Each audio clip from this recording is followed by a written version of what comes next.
Dan Tom here with Home of Fight in Las Vegas, Nevada with Ode Osbourne, who fights at UFC Vegas 105 on April 5th. Ode, how are we feeling toward the tail end of fight camp here? I feel pretty good. You know, I think this is probably my best fight camp. Every fight camp I have, I improve levels. So I'm excited to show the people this new version of Ode Osbourne, improved and polished. Well, it sounds like, hyperbole you could accuse that of, but man, I looked at your Instagram and you aren't kidding. You got a star-studded, camp lineup. You, of course, got Dewey, the Black Cooper Cobra, well-respected coach here in MMA, much history. Has got a nice setup and kind of a circuit of guys it seems like he has you working with. We've seen you with Aljo at the PI. Can you tell us about this kind of star-studded cast you've been working with? Yeah, I would say that I'm the Bill Belichick of the game with my lineup right now. My corners are all, Alex Perez, who is a 125 flyweight, great wrestler. He's been my wrestling coach for my last fight, and he did amazing. And Aljo is my grappling coach, and then Dewey Cooper. So I have the wrestling coach, the grappling coach, and the striking coach. I think that tops it. You can't get much better wrestling than Alex, grappling than Aljo, and striking than Dewey, So, yeah, man, we're going to do the damn thing. Yeah, obviously Dewey Cooper and Aljo are very well known, and I'm glad you mentioned Alex Perez because I feel like he's very underrated as a fighter, but also as a coach. And as you know, not everybody who can fight can necessarily teach and kind of have that role. It's almost two different roles. Can you speak about that kind of a role and having fighters who can do that for you as well? Well, speaking of Alex, Alex actually has the most UFC corners than anybody in the UFC. He's cornered tons of fighters. He actually cornered Carla Esparza to a championship. So it speaks a lot about his strengths. But that's not why I had him corner me. Mainly it's because of how dedicated he is as a person. He's on me about little things. My water, my weight. Asking me how I did today, things like that. And I appreciate how passionate he is about being a wrestling coach. Absolutely. And before we move on to your matchup at hand, and I don't want to, stir on anything negative, but you have one of those records where somebody who's followed your career and the flyweight division, I would say you were easily top 3 of the hardest road as far as the fighters and fights you've been given. Do you think that the UFC matchmakers, whether you speak to them directly through your management, do they recognize that and see that as a compliment? Because I know often Dana and the matchmakers have treated losses like wins, and without, digging anything up, but let's be honest, your last fight could have been a win or a draw at the very least. Am I right? No, you're right. And that's the beauty of it, you know what I mean? The beauty of it is that my last 3 fights have been like world beaters. I fought Asu Amabayev, who just fought on main events. And then I fought Jafel Filio, who is 18-3 or something like that. Then Lazy Boy, so I don't say no to anybody. All the fighters that I've lost to have been top tier, high caliber. But what's good about that is it makes me train at that level. I train at the level of my last loss. And I've been training constantly at the level of my last few losses, you know what I'm saying? Meaning their level is up here, so I've been trying to hit that mark, you know what I mean? So the next time I fight somebody at that level, I'm gonna be there, and then so on and so forth.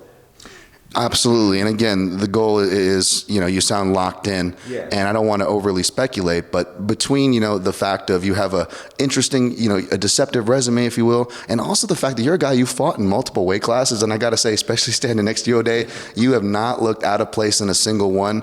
So the fact that you have so many, options and such a great mindset, it feels like the pressure that would maybe a lot of fighters would feel in your position, you seem to be handling it quite well. Am I assuming too much there? No, you're not assuming too much at all, because at the end of the day, it's not that serious. If you let it take you, then you never recover. You have to let your losses go.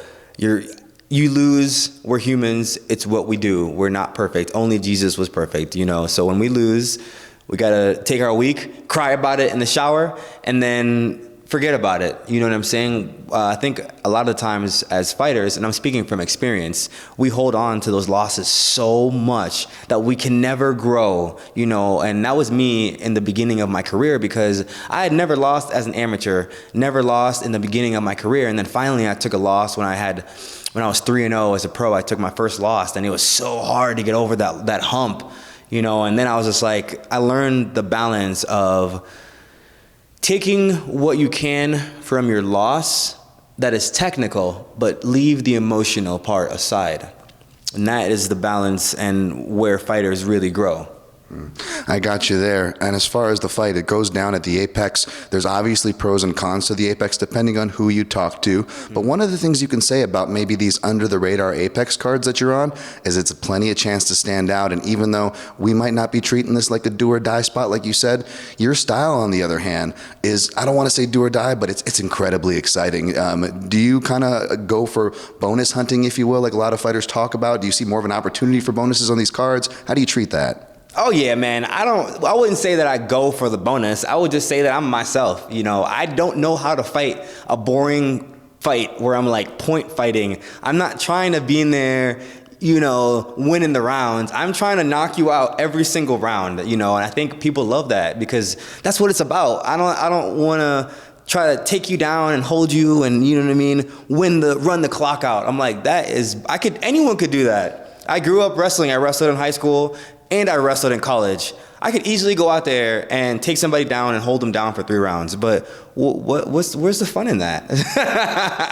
Hey, you know, the fans love to hear that. And obviously you don't let the hang-ups, you know, affect your style because you definitely go out there. But speaking of wrestling, you know, your opponent, obviously there was a lot of looks on his Contender Series opponent, Nick Piccinini, a more standout wrestler, you know. But Gurule, he showed that he can wrestle too. He's an action fighter all around. But I'm curious, you're the fighter here. You're facing him. How do you break him down? I think he's a, you know, decent fighter, exciting fighter. He's kind of like, if I were to break him down, I would say he is like a Nick Diaz.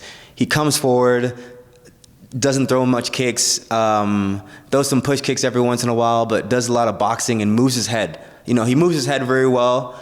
Doesn't expunge a lot of energy, which means he can go probably 3 rounds easily. But he's, you know, not knocking too many people out because he's not throwing everything hard. So that's why I said he's kind of like a Nick Diaz. Doesn't do anything special, but doesn't do anything bad either. You know, he's just kind of an average fighter. That's how I would break him down, to be honest. Okay, and obviously you don't want to give too much away, but can you maybe give a leading on, do you see your fight going to the scorecards or not seeing the judges being needed that night? Man, I have no idea. I hope the judges aren't needed. I'm always, like I said, I'm always looking for the finish. Nothing's ever going to change. Every fight that I fight, I'm going to be looking to finish the person. So who knows? Maybe it goes to the decision. Maybe I finish him. I don't know. We'll see. Okay, and just a few more for me on the way out. You know, a division up from yours is bantamweight, and we mentioned Aljo. Obviously, he's friends with Merab. They think that maybe an O'Malley rematch is next. Do you think that's what's next? And if that fight does go down, do you see it going down any differently? I do think that fight is next, yeah.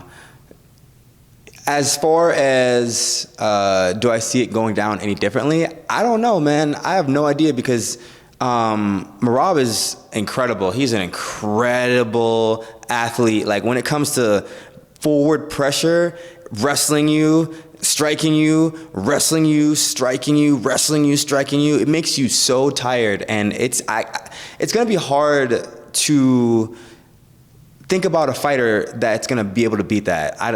Man, he's gonna be hard to beat. Merab is gonna be very hard to beat because he almost like waterboards you. You know what I'm saying? It's like you can't breathe. He just smothers you.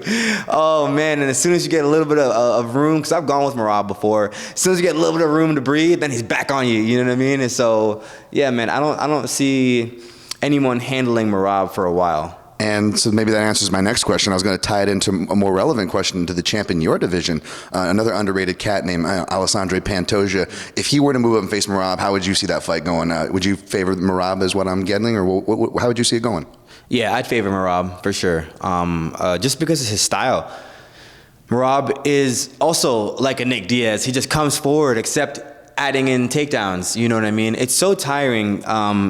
Constantly having to get back up and then striking, constantly having to get back up and striking. And so for 3 rounds, maybe someone could beat Merab, but 5 rounds is difficult because he's making you work for all 5 of those rounds. And I don't see too many people beating him in 5 rounds. Do you think he'd be the first person to finish Pantoja if that fight hypothetically went down? I don't know. I don't know, because Merab's not much of a finisher, so he's more of a I'm gonna wear you out and mentally break you kind of a guy. You know what I'm saying? So I have no idea. All right. And, you used to obviously, be an assistant teacher, have a teaching background. That was a story I was familiar with you. Even heading into the Contender Series, obviously your focus on fighting for the world's leader. But with that experience, let me ask you, is there any kind of projects you got going or would like to parlay, any kind of youth projects or any of those passions from your past profession, if you will? Thank you for asking. Actually, there is. I am starting a youth program from K through 12. It's called The Wolf. And The Wolf pretty much focuses on building up self-efficacy within young adults. It gives them kind of a safety net to when they exit middle school, high school, or college. It's just giving them like a basis to stand on, a foundation, because a lot of our kids, man, we expect a lot out of them, especially when it comes to the education system like math, reading, science, but we don't give them a basis like discipline, leadership, accountability. We don't teach them about things like that. And so that's something that my program is doing. It skips, the math, reading, science aspect of it and focuses more on the discipline, respect, caring, things like that. Just being able to use those skills, I call them core values, being able to use the 6 core values for the rest of your life to make you successful. I love that, and I'm sure I'm not alone, being the only person that loves hearing a fighter using their platform so responsibly and respectfully like that. But let me ask you, when you see, all you can control is what you do, but when you see other fighters and maybe your colleagues, maybe, it's your job to be fighters, not role models, but maybe they're not setting those examples. Is part of you kind of like, is that part of that motivates you to, do some good out there as well? No, so I'm a firm believer of God. He's the only one that really motivates me. I put my faith in God and I pray and ask for help, ask for forgiveness for my sins, ask for, strength, I ask for everything, so I just put my faith in him and let him guide me to do what I feel that he needs me to do. Well, you're certainly providing a lot of guidance through your YouTube channel as well, which I wanted to touch on before we get out of there. You've been passing a lot of life advice that I was like, wow, I could use some of this myself. But you also, in the past, have also interviewed, your colleagues and contemporaries, a decent variety of them. I'm just curious, doing the content creation side and kind of being on my side of things, so to speak, as opposed to the in-cage of it. Is there anything that stood out to you that you've learned from a fellow fighter, an interview, any piece of advice, any random factoid that has stuck with you in your journeys there?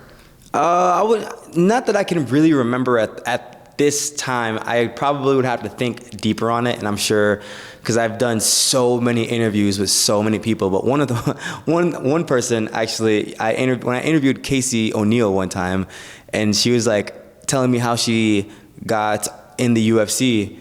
And she's like, yeah, I snuck into Abu Dhabi during COVID and then, took a fight and then got signed. And I was like, wait, you snuck into Abu Dhabi and then you took a flight and then came to the US and then got signed to the UFC? Then she was like, yeah, I'm sure I'm paraphrasing the story and I'm butchering her story. I'm sorry, Casey, I don't mean to butcher your story. But yeah, when she told me that, I was like, that is badass. I was like, that's crazy. Because that shows how bad you really want something, you know what I'm saying? Enough to, sneak into the fights and try to make your presence known, So I thought that was really eye-opening. I thought that was cool. That's awesome. Well, before we go, where can we find your YouTube channel? Anything else you want to plug before we get out of here? Anything we didn't get to that you want to get off your chest, perhaps? Stage is yours, Ode. No, just tune in April 5th. Don't blink. And YouTube channel Ode Osbourne MMA. Everything else is just Ode Osbourne. ODE Osbourne, OSBOURNE. And if you guys are into trading cards, let me know. If you guys pull any of my trading cards, send me a message, send it to me on Instagram, and we could talk and something like that. Fantastic. You heard it here from the man first. Watch Ode Osbourne on the night and keep it locked to Home of Fight.